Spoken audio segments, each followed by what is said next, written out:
Драги ученици, добре дојдовте на денешниот час по физика. Јас сум професорот Тони Јаневски и ќе ве водам низ денешната лекција. Лекцијата е од материјалот за втора година гимназија и е од наставната тема електрично поле. Насловот на денешната лекција е електризирање на телата, електростатички сили, електризирање под влијание. Што ќе научиш? Да разликуваш позитивни и негативни полнежи, да го дефинираш и применуваш законот за запазување на електричниот полнеж, да ја објаснуваш појавата електростатичка инфлуенца, стекнатите знаења да ги применуваш за објаснување на појавите од светот кој што не окружува. Дека телата се електризираат со триење било познат факт за луѓето уште одамна. Исто така и дека постојат два вида на електрични полнежи.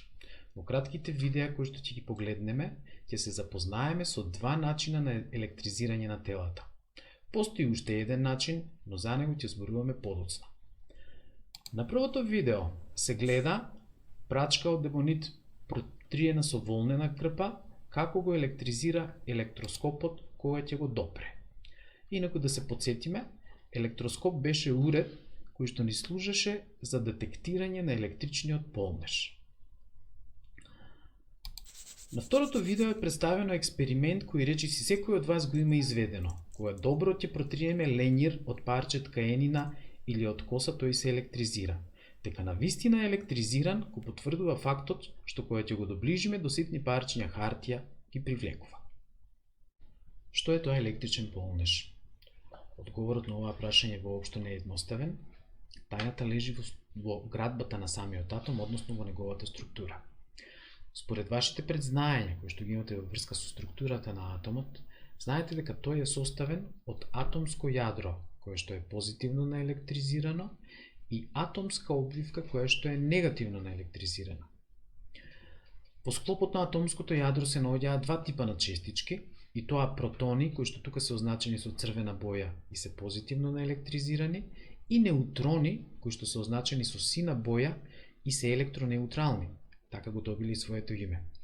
Во атомската обвивка, сините, односно сивите топчиња се електроните и тие се негативно наелектризирани. Сега ќе спомнеме само дека полнежот на електроните е еднаков по големина, но спротивен по знак од оној на протоните. Во врска со масата, со нивните маси, гледаме дека масата на протонот и масата на неутронот е речиси иста, а масата на електронот е доста помала, или поточно над 1800 пати е помала во однос на масите на протонот и неутронот. Како настанува процесот на електризација? Во овој процес голема улога играат така наречените валентни електрони. Валентните електрони се електроните кои што се наоѓаат најдалеку од атомското јадро и според тоа атомското јадро најслабо ги привлекува. Овие валентни електрони може лесно да избегаат од атомот и да станат слободни електрони. Меѓутоа во овој процес, доколку би се случил, овој атом кој што содржи 3 протони и содржеше 3 електрони, сега би имал само 2 електрони, што значи дека би имал повеќе позитивно наелектризирани честички и заради тоа велиме дека станал позитивен јон. Доколку овој слободен електрон е прифатен од друг електронеутрален атом, во тој случај тој атом би имал 4 електрони, а 3 протони, што значи дека би имал поголем негативен полнеж и велиме дека таквиот атом е негативен јон. Слично како што настануваат позитивни и негативни јони во процесот на триење, кој што го спомнавме на почетокот, кога настанува на електризирање на телата, оние тела кои што ќе имаат вишок на електрони ќе бидат наелектризирани негативно, а оние тела кои што ќе имаат недостаток на електрони ќе бидат наелектризирани позитивно. Тука важно е да нагласиме дека во процесот на електризирање на телата улога играат само електроните, а не протоните, заради тоа што протоните се цврсто држани во атомското јадро со сили кои што се познати под името јадрени сили и кои што се најаките сили во природата. Да запомнеме дека атомот во целина е електронеутрален. Зошто? Заради тоа што електронеутралниот атом, колку позитивни протони содржи во атомското јадро, толку негативни електрони содржи во атомската обвивка. Како заемодействуваат наелектризираните честички? Тие заемодействуваат со сили кои што ги викаме електрични сили, или доколку полнежите се во мирување, тогаш велиме дека помеѓу нив владеат електростатски сили.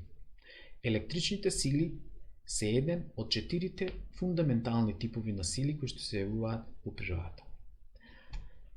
Од сликата се гледа дека доколку полнежите се истоимено наелектризирани, во тој случај се одбиваат, а доколку се спротивно наелектризирани, односно разноимено доколку се наелектризирани, во тој случај се привлекуваат.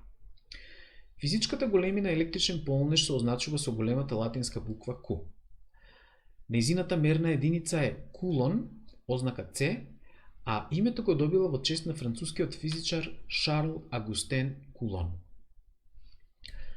Најмалото количество електричество кое што едно тело може да го има се вика елементарен електричен полнеж, се означува со Е мало и неговата вредност изнесува 1,6 по 10 на минус 19 кулони.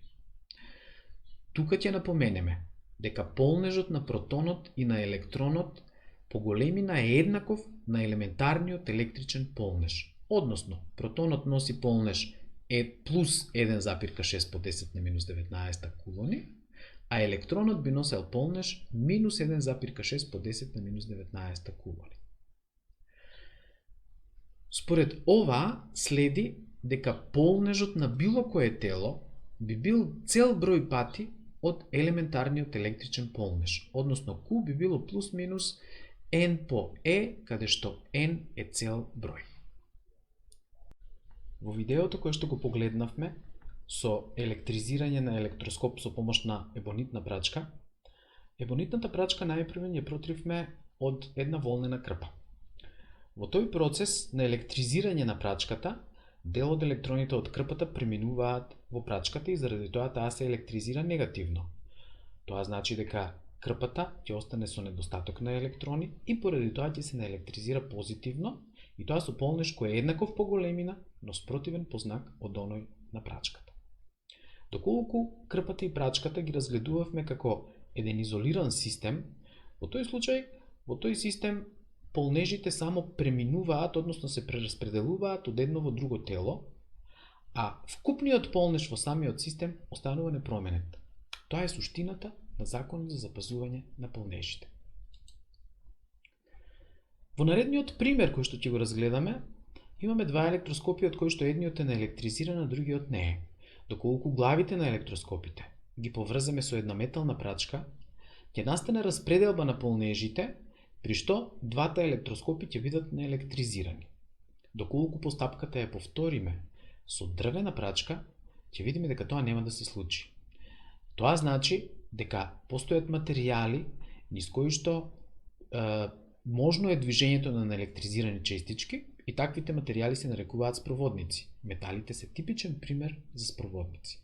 Од друга страна, материјалите кои што не се во состојба да овозможат движење на наелектризирани честички низ нив, се нарекуваат изолатори или диелектрици. Постои и група на материјали кои што своите спроводни својства се наоѓаат помеѓу спроводниците и изолаторите и тие ги нарекуваме полуспроводници. Кога зборувавме за електризирање на телата, спомнавме дека можно е електризирање преку триење и преку допир.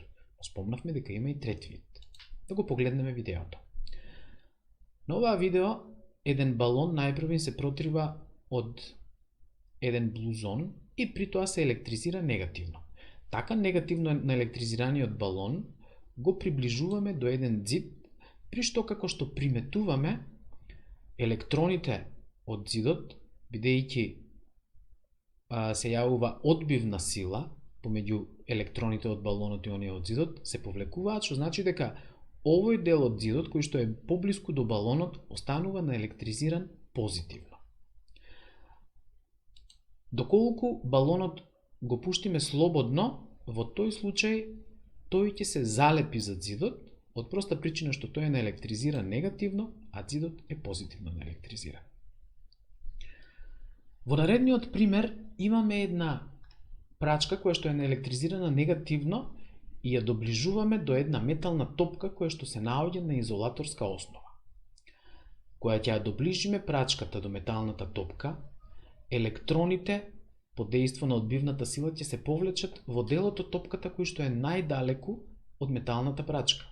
Поради тоа, делот од металната топка кој што е најблиску до прачката, ќе биде наелектризиран позитивно, а другиот дел ќе биде наелектризиран негативно. Ваквиот начин на електризирање на телата под дејство на влијание на друго тело кое што однапред е наелектризирано се вика електростатичка инфлуенца или електростатичка индукција. При овој процес на електризација важно е да нагласиме дека полнежите на телото кое што се електризира под инфлуенца се еднакви по големина, но се спротивни по знак, и исто така по големина се еднакви со полнежот кој што нив ги предизвикува. Појавата електростатичка инфлуенца настанува во природни услови кога има невреме.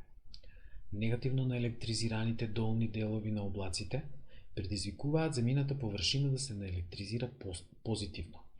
Како резултат на тоа може да настане атмосферско празнење, проследено со светење кое што го викаме молња и силен звук кој што го викаме грмотевица. Доколку празнењето настане помеѓу облак и објект на земјината површина, во тој случај велиме дека во објектот удрил гром.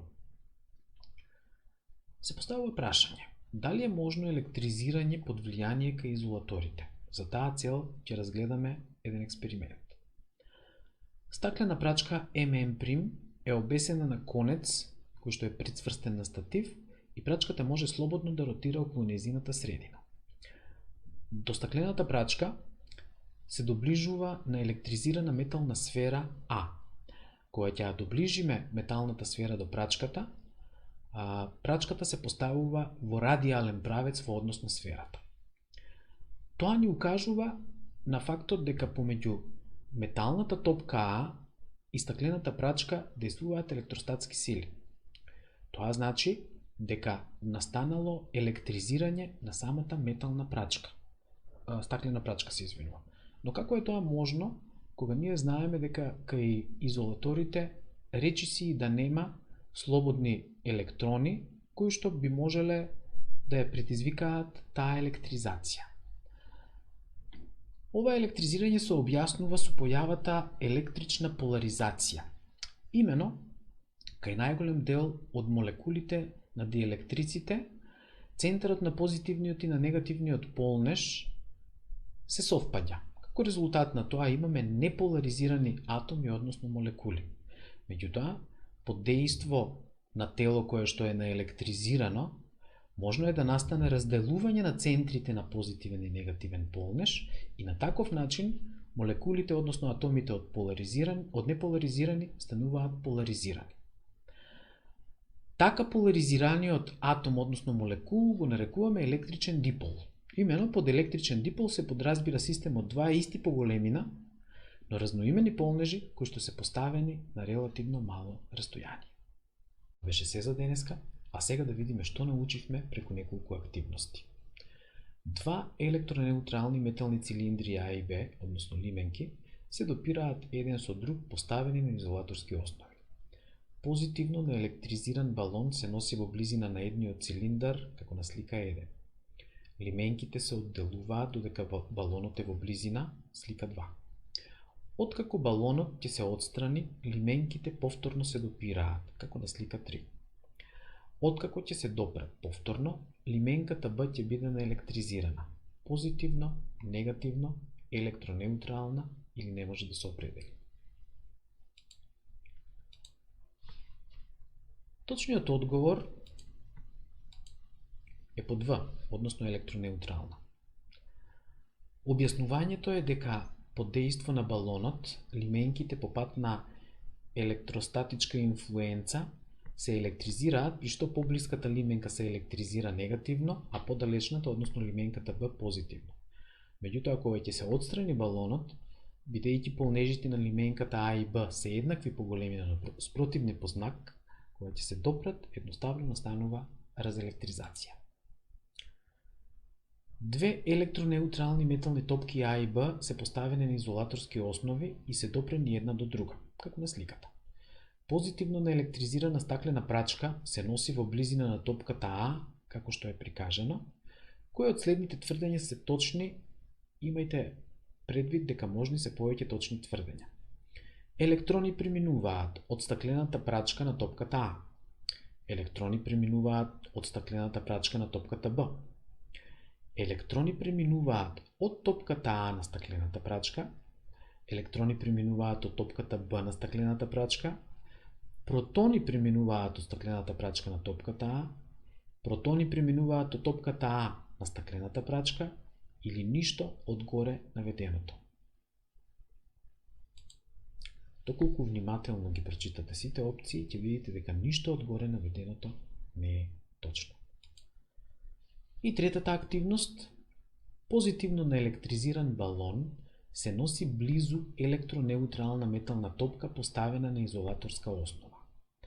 Кога балонот е во близина, топката се допира со рака, односно се заземјува. Во оваа ситуација има движење на електрони. Електроните се движат од земјата преку раката до топката, од топката преку раката до земјата, од балонот во топката, од топката во балонот, од земјата преку топката до балонот, од балонот преку топката до земјата. Точниот одговор е по да, односно од земјата преку раката до топката. Зошто? Заради тоа што под дејство на електростатска инфлуенца, поблискиот дел од металната топка ќе се наелектризира негативно, а подалечниот позитивно. Тоа е оној дел кој што е допрен со раката. Како резултат на тоа, електрони од земјата се движат преку раката за да го неутрализираат овој позитивен дел. Ви благодарам за вниманието и се гледаме на наредниот час.